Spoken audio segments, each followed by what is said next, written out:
A lot of crazy stuff happens throughout the week, so this is going to be a montage of all the smaller stories compiled together in case you don't want to watch like all those individual shorts, you know? Pirate Software has been at the center of a lot of controversy recently, and a lot of it kind of goes too far, but at the same time, he's not making it better for himself. This started with the Roach Out drama where he abandoned his party in a video game, and he was condescending while also refusing to apologize for his mistakes. He acknowledged his mistakes, but he didn't apologize. It's weird, it's dumb. That drama was not very serious. I understand why people didn't like his response, but it was just dumb, silly video game drama. But things have gotten significantly worse on both ends. PS is claiming that he's been harassed and doxxed, which is not good regardless of the reasoning. Recently, an indie dev has been making a parody game where major streamers are crashing out and you press QuickTime button presses. It seems interesting. I like the joke so far. The dev posted a clip on LSF where he used voice clips of PS, and PS immediately DMCA'd the guy for using his voice. Mind you, his voice was only in the Reddit clip, not the actual game. But PS is pursuing legal action over a dumb parody game. No offense to the indie dev, I appreciate the joke. It's just, if PS had played into it, let him use the voice, no one would have cared about this. To make it even worse, streamers that have been reacting to PS's crash outs, they've been hit with demonetization, age restrictions. No one is saying he did it or organized it at all, but someone is likely organizing a mass flagging of people critical of PS. Again, I'm not implying he did it. It's possible trolls doing this to make people hate him more. Nonetheless, it sucks to see that. I like the guy. I'm a fan. I don't want to see him crash out like this, you know? Multiverses failed. This is the last season of the game. After May 30th, you will no longer be able to play the online version of Multiverses. But there is going to be a process to keep the offline version and keep all your microtransactions, which is a banding solution for all the people that spent major amounts of money on this game. Now look, the game had so much potential. They had access to the entire Warner Brothers catalog, and they only had 33 characters after 5 years. They went radio silent after the beta, and the past year there's been no news besides a few skins, Marceline and Raven. The game was a broken, janky mess, but I liked the game a lot when I first played it. Different people have different problems with the game, from the way they alienated the competitive players and ignored casuals. Plus, they added the most random characters too. I take no pleasure in seeing this game fail before Ben 10 and Robin got in, but I'm very sorry for you Multiverses kings out there, okay?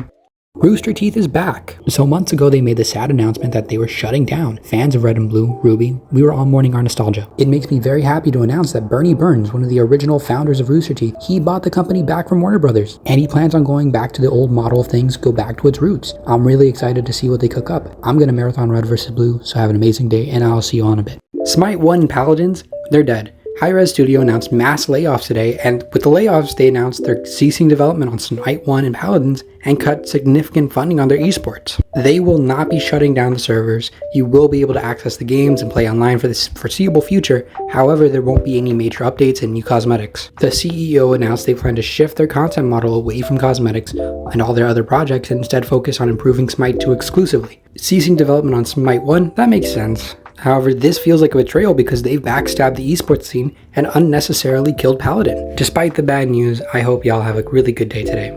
Kanye West wants to free Diddy. He added Trump, made a bunch of crash out tweets implying Diddy's innocent, and he regrets not defending him sooner. He's making a new clothing line with Diddy and is giving him half the profits. I like Kanye. I think the guy is entertaining at times, but it's no secret he goes too far a lot of the time. But I think this is uniquely reprehensible. This past week, he's been in the news for crashing the Grammys and using AI in his music, but defending Diddy is just uniquely horrifying.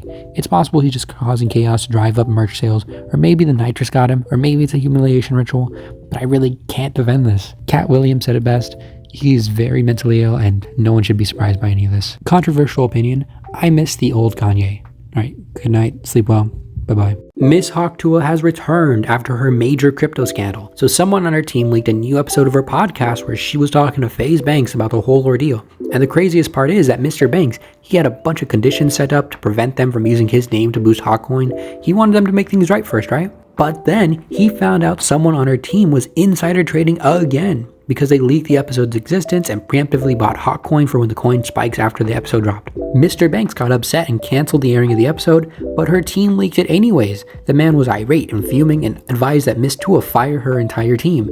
So brief recap, CoffeeZilla did his investigation, proved pretty definitively they were insider trading the coin, they were making money off the fees, and they instantly purposely rug pulled her audience and made millions in the process.